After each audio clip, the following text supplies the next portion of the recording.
Assalamualaikum warahmatullahi wabarakatuh.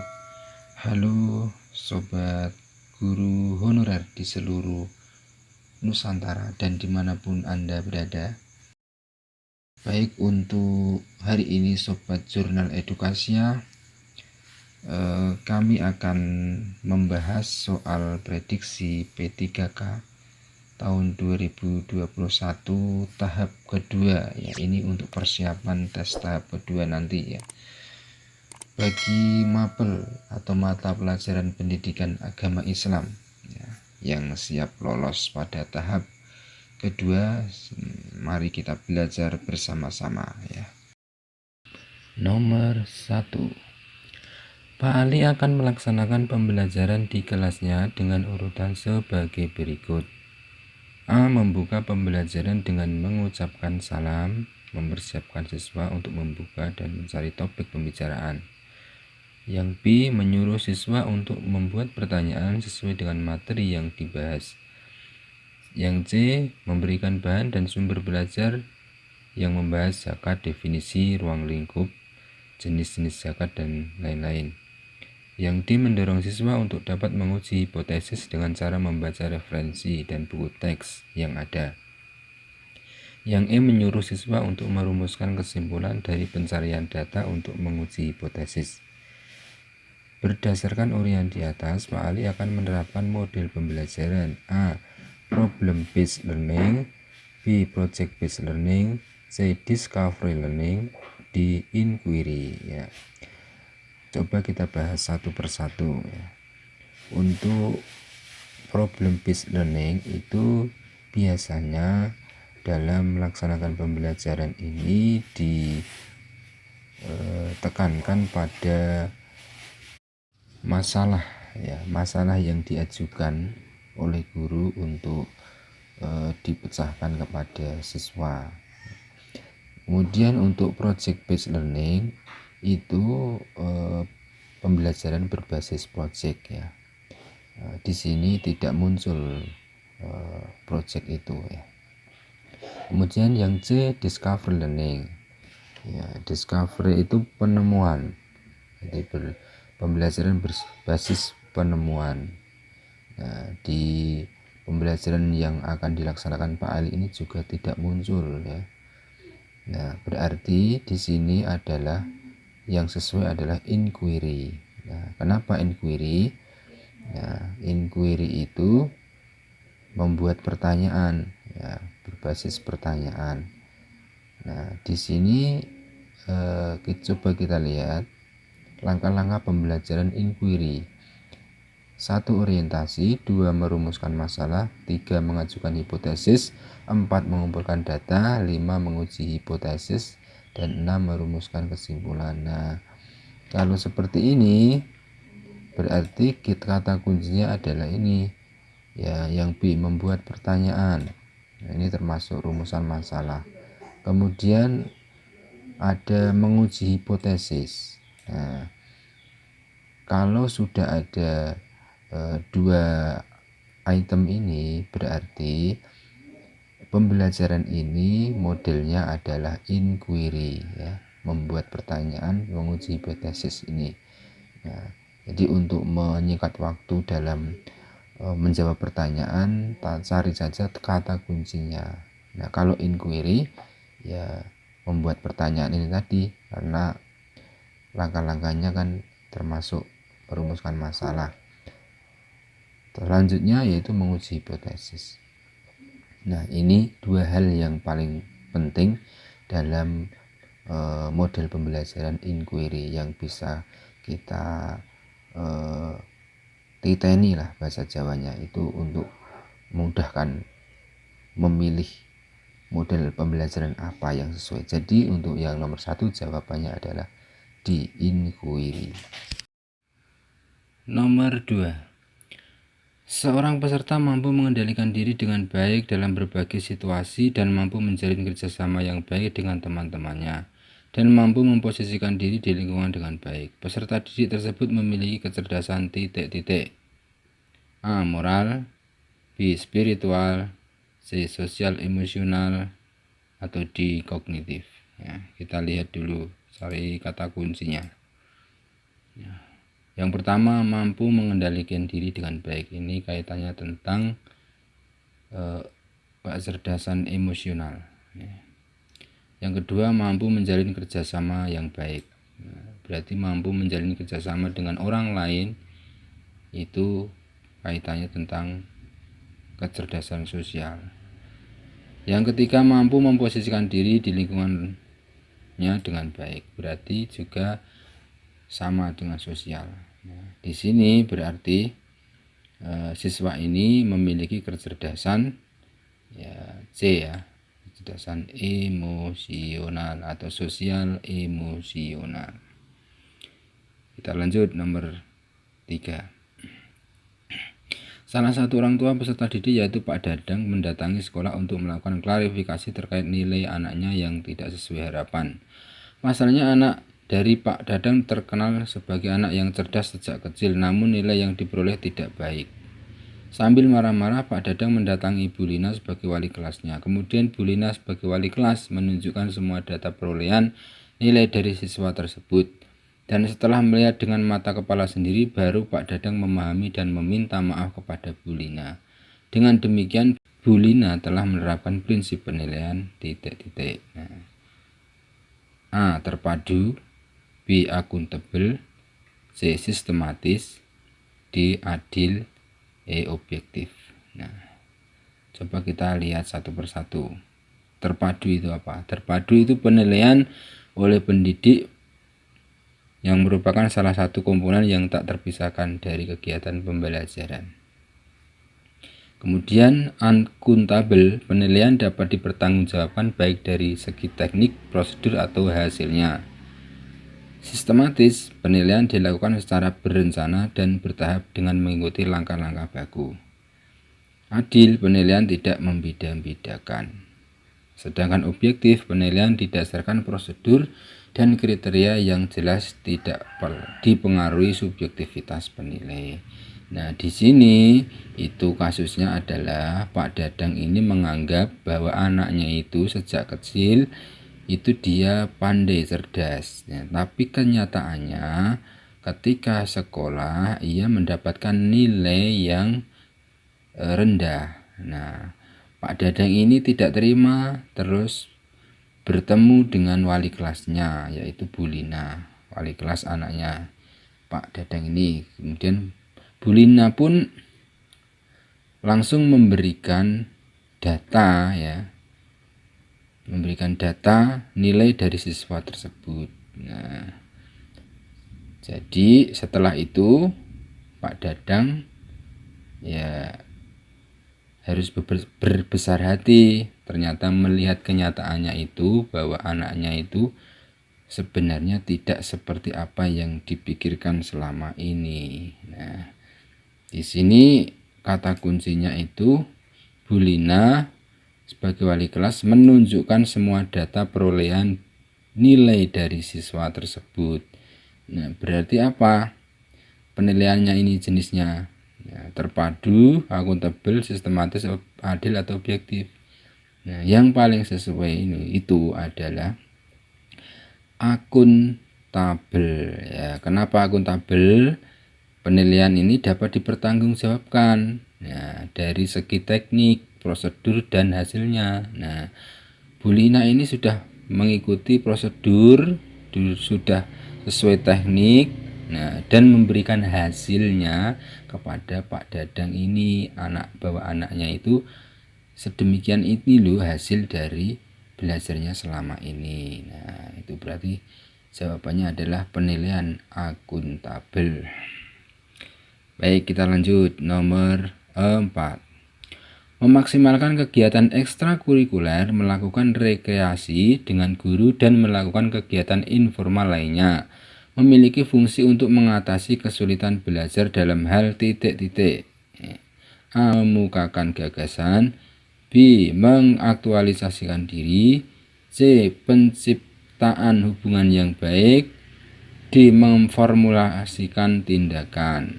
Nah, ini jadi sekolah ini melakukan kegiatan ekstrakurikuler. Nah, yaitu dengan melakukan rekreasi dengan guru. Nah, di kegiatan informal itu. Nah, kemudian ini bertujuan untuk mengatasi kesulitan dalam belajar, terutama siswa-siswa yang belum mampu atau belum bisa mencapai KKM atau masih memiliki kesulitan dalam belajar. Nah, dengan metode ini, rekreasi ini sebenarnya untuk mengatasi kesulitan belajar dalam hal apa? Nah, jawabannya tentu apa? A. Mengembangkan gagasan, B. Mengaktualisasikan diri, C. Menciptakan hubungan yang baik, D. Memformulasikan tindakan. Nah, berarti jawabannya ini adalah C ya, penciptaan hubungan yang baik. Nah, dengan adanya rekreasi ini, dengan tujuan supaya ya hubungan baik itu terjalin antara siswa dengan guru, supaya jika tercipta hubungan yang baik itu akan menambah ya, atau bisa bahkan mengatasi kesulitan dalam belajar, sehingga terbina hubungan yang baik, maka belajar pun akan tambah giat, tambah semangat, atau tambah tercapai tujuan pembelajarannya itu. Baik, kita lanjutkan nomor 5 ya. Hasil pengolahan nilai PAI oleh Pak Amin menampilkan bahwa dari 32 siswa kelas 7 ternyata 28 siswa memperoleh nilai di atas atau mencapai KKM. KKM yang ditetapkan untuk pelajaran PAI adalah 70 dan 4 siswa mendapat nilai di bawah KKM yang ditetapkan. Dari ilustrasi di atas, penilaian yang demikian disebut penilaian titik-titik. A. Penilaian acuan patokan atau PAP, B. Penilaian acuan norma atau PAN, C. Penilaian objektif, ya. D. Penilaian terpadu, E. Penilaian menyeluruh. Nah, ini kira-kira apa? Coba kita cari arti dari masing-masing ini ya. Penilaian acuan patokan ini merupakan suatu cara menentukan kelulusan siswa dengan menggunakan sejumlah patokan yang didasarkan pada batas kelulusan atau KKM. Kemudian yang penilaian acuan norma adalah penilaian yang dilakukan dengan mengacu pada norma kelompok atau nilai-nilai yang diperoleh siswa dibandingkan dengan nilai-nilai siswa lain dalam kelompok. Penilaian terpadu berarti penilaian oleh pendidik merupakan salah satu komponen kegiatan pembelajaran. Penilaian menyeluruh dan berkesinambungan berarti penilaian mencakup semua aspek kompetensi. Penilaian objektif berarti penilaian didasarkan pada prosedur dan kriteria yang jelas tanpa dipengaruhi oleh subjektivitas penilai. Nah, ini berarti kira-kira apa jawabannya? Kalau dari 32 siswa kelas 7 itu ternyata 28 siswa memperoleh nilai di atas KKM, sedangkan yang belum mencapai KKM 4 siswa. Nah, ini berarti penilaiannya apa ya? Penilaiannya itu yang A ya. Penilaiannya ini adalah yang A, penilaian acuan patokan. Nah, dengan patokan KKM 70 itu ya diharapkan siswa ini bisa di atas KKM. Nah, didasarkan pada batas kriteria ketuntasan minimal itu. Baik, kita lanjutkan nomor 6. Bu Ani akan melakukan ulangan harian di kelasnya. Ia akan menggunakan soal uraian sebagai evaluasinya. Langkah-langkah yang harus dilakukan Bu Ani untuk menulis soal tes uraian sebagai berikut, kecuali A. Melakukan analisis KI dan KD serta indikator. B. Mendefinisikan tujuan-tujuan pembelajaran dan lingkup bahan ajar yang mestinya diungkap. C. Menyusun kisi-kisi. D. Membuat atau menulis soal. E. Membuat pedoman penskoran. Coba kita lihat ya. Langkah-langkah menulis soal tes uraian. Itu kira-kira apa saja? Ya, 1. Mendefinisikan tujuan-tujuan pembelajaran dan lingkup bahan ajar yang mestinya diungkap. Ya, ada ya. Ini. 2. Menyusun kisi-kisi. Ya, ada ini menyusun kisi-kisi. 3. Membuat atau menulis soal sekaligus dengan kunci jawaban. Ya, membuat atau menulis soal. Ya. 4. Mengorganisasikan tes menurut tipe-tipe soal yang dibuat. Ya, belum ada. Nomor 5. Membuat petunjuk pengerjaan soal dan penskoran. Nah, ini membuat pedoman penskoran. Ya. Mengadakan uji coba, ya, merevisi soal. Nah, jadi dari kelima pilihan ini, ya, yang tidak sesuai dengan langkah-langkah menulis soal tes uraian itu hanya yang A ini ya. Yang A ini tidak sesuai dengan langkah-langkah menulis soal tes uraian, ini tidak masuk. Nah, ini analisis KI dan KD itu serta indikator ini bukan bagian dari langkah-langkah menulis soal tes uraian. Ya, jadi jawabannya itu A karena kecuali. Yang B, C, D ini termasuk langkah-langkah menulis tes uraian atau soal tes uraian. Ya. Baik, kita lanjutkan nomor 7. Perkembangan teknologi memungkinkan pembelajaran tidak lagi dilakukan tatap muka di dalam kelas, akan tetapi juga bisa dilakukan secara virtual atau jarak jauh dengan prinsip-prinsip pembelajaran berbasis teknologi. Pembelajaran model ini berbasis web dan bisa diakses menggunakan jaringan internet dimanapun dan kemanapun siswa berada. Pembelajaran yang demikian disebut pembelajaran A. Blended learning, B. E-learning, C. Learning by doing, D. Self learning, atau E.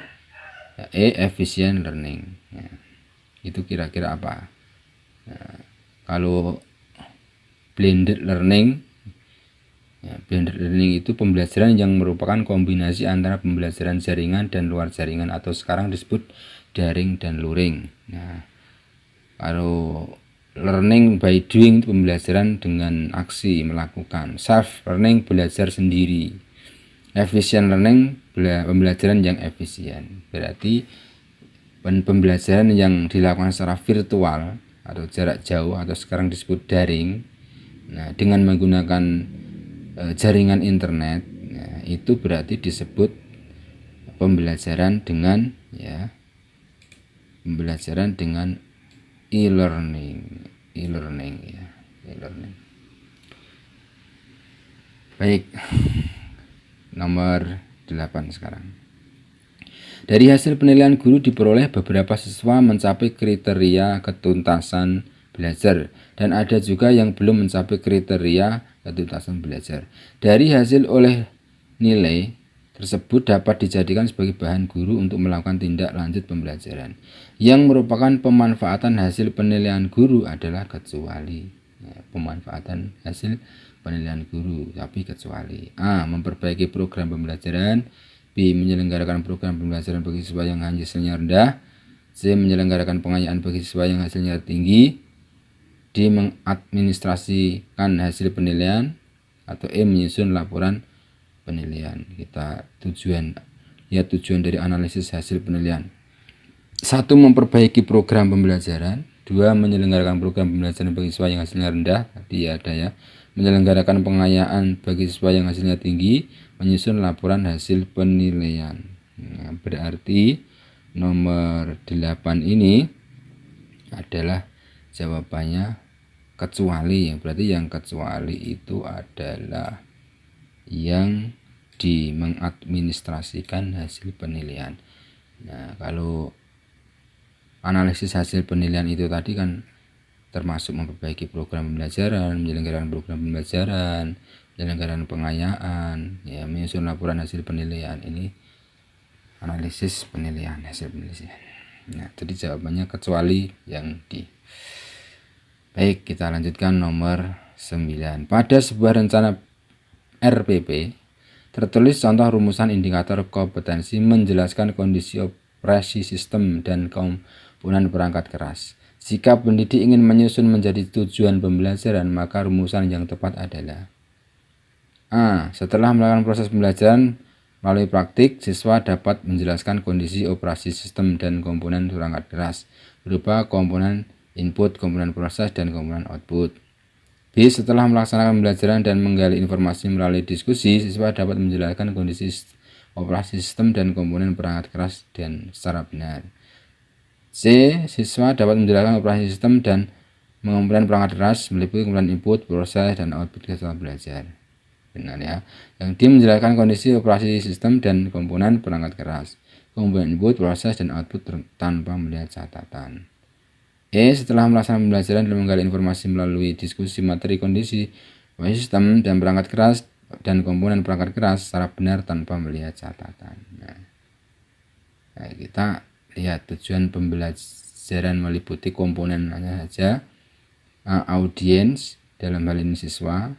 B. Behavior, yaitu perilaku peserta didik yang diukur berdasarkan kondisi. C. Condition, dalam hal ini kondisi.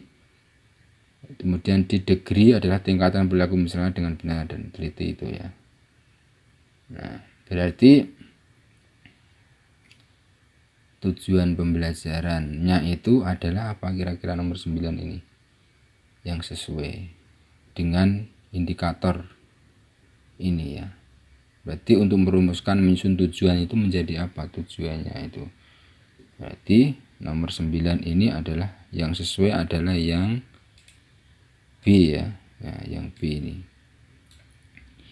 Ya, setelah melaksanakan pembelajaran dan menggali informasi ya, melalui diskusi, siswa dapat menjelaskan kondisi operasi sistem dan komponen perangkat keras secara benar.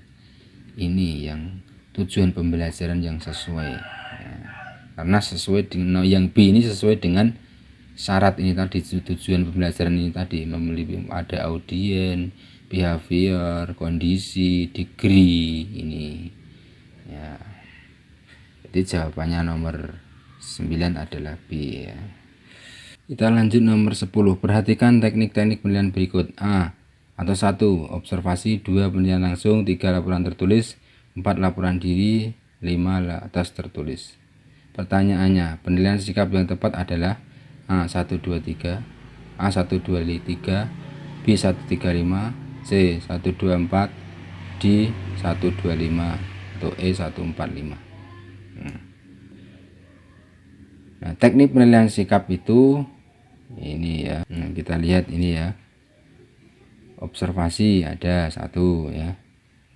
Terus pertanyaan langsung ada ini 5 ya. Ada 1, 2. Laporan tertulis enggak ada. Laporan diri ya, penilaian diri ya, berarti jawabannya adalah yang C ya.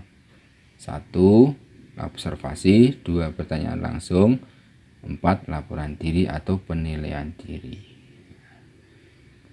Jadi seperti itu. Baik, terima kasih saudara-saudaraku guru honorer yang akan berjuang di tahap kedua nanti.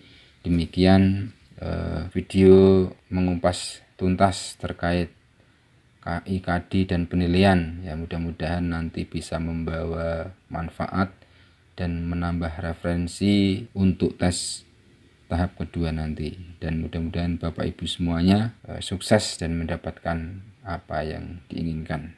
Terima kasih. Assalamualaikum warahmatullahi wabarakatuh.